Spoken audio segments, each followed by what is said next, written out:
கோவை கொடிசியா பகுதியில் உள்ள ராக்ஸ் பள்ளிக்கூடத்தில் இந்திய பேட்மிண்டன் தலைமை பயிற்சியாளர் கோபிசந்த் பயிற்சியால் ராக்ஸ் பேட்மிண்டன் அகாடமியில் தேசிய மற்றும் உலக அளவில் ஜொலிக்கும் இளம் வீரர்கள் பேட்மிண்டன் விளையாட்டில் ஆர்வமும் திறமையும் வெளிப்படுத்தும் மாணவர்களை சாதனையாளர்களாக மேம்படுத்தும் நோக்கில் கோவை கொடிசியா சாலையில் செயல்படும் ராக்ஸ் பள்ளிக்கூடத்தின் ராக்ஸ் பேட்மிண்டன் அகாடமி பேட்மிண்டன் ஜாம்பவான் கோபிசந்த் வழிகாட்டுதலின்படி பேட்மிண்டன் குருகுல் எனும் பயிற்சி பள்ளியுடன் சுமார் 4 முதல் 5 ஆண்டுகளுக்கு முன்னர் செய்த ஒப்பந்தத்தால் தேசிய மற்றும் உலக அளவில் சிறப்பான விளைவுகள் ஏற்பட்டுள்ளது. இது குறித்த செய்தியாளர் சந்திப்பு ராக்ஸ் பள்ளிக்கூடம் வளாகத்தில் நடைபெற்றது. இதில் இந்த பள்ளியின் நிறுவனர் ஸ்வேதா கிருஷ்ணமூர்த்தி, கோபிசந்த் பேட்மிண்டன் குருகுல் பயிற்சி பள்ளியின் நிறுவனர் சுப்ரியா தேவ்கன் மற்றும் ராக்ஸ் பேட்மிண்டன் அகாடமியின் தலைமை பயிற்சியாளர் மகேந்திரன் ராதா கலந்து கொண்டனர். தொடர்ந்து ராக்ஸ் பள்ளிக்கூடத்தின் நிறுவனர் ஸ்வேதா கிருஷ்ணமூர்த்தி செய்தியாளரிடம் கூறியதாவது, சுமார் 4 முதல் 5 ஆண்டுகளுக்கு முன்னர் ராக்ஸ் பேட்மிண்டன் அகாடமி மற்றும் பேட்மிண்டன் குருகுல் இடையே புரிந்துணர்வு ஒப்பந்தம் செய்யப்பட்டது.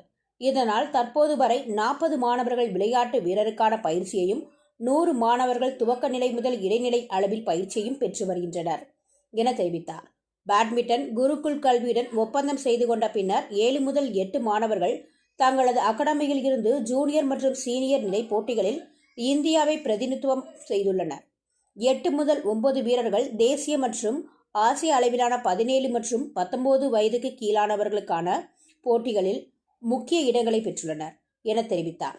இந்த அகாடமியில் இரட்டையர் பிரிவுக்கான பயிற்சி பெற்ற தஞ்சையை சேர்ந்த ஹரி மற்றும் ரூபன் எனும் வீரர்கள் இங்குள்ள தலைமை பயிற்சியாளர் மகேந்திரன் ராதாவுடன் பயிற்சியை முடித்த பின்னர் பயிற்சியாளர் கோபிசந்துடன் ஹைதராபாத்தில் பயிற்சி பெற்று இப்போது உலக பேட்மிண்டன் கூட்டமைப்பின் தரவரிசை பட்டியலில் 45ஆம் இடம் பிடித்துள்ளதாக தெரிவித்தார் என்பது குறிப்பிடத்தக்கது. வணக்கங்க. From the RAC Sports Arena, we are happy to have shared the partnership with Badminton Gurukul, headed by Dr. Pulela Gopichand and founded by Ms. Supriya Devgan. We have been in this partnership of Badminton Gurukul and RAC Sports Arena for the last 4 years, and we have seen commendable progress in our players.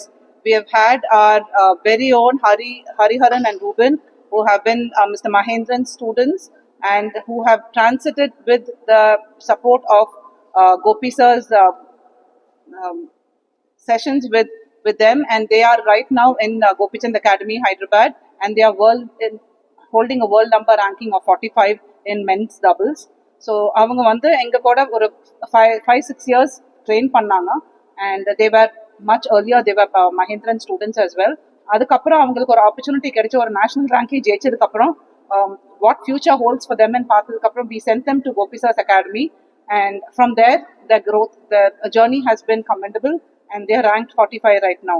So அது மாத்திரம் இல்ல, Hari, Ruben and Ardana have also won the national games of 24-25, and அதுக்கப்புறம் வர players அருள் முருகன், ஸ்வஸ்திக், நிறைய players இருக்காங்க. So we have players who are in the national circuit and also in the junior international circuit. So we are looking forward to a continued partnership with Badminton Gurukul, and under Gopi sir's mentorship, we are sure that we can enable a lot more champions who are interested in this field of badminton and sports. And we are also encouraging people to start pursuing their interest for badminton, and because we have the right infrastructure to take their skill to the next level. Since you're already associated for long years, and how different is this MOU at this moment? How different is it? So it's just a continued support, and we have seen a progress in the last 4 years. So we have had Mr. Gopi visiting us, and we have been in high excellence center as well. So it's just an extension of a MOU that's gone in.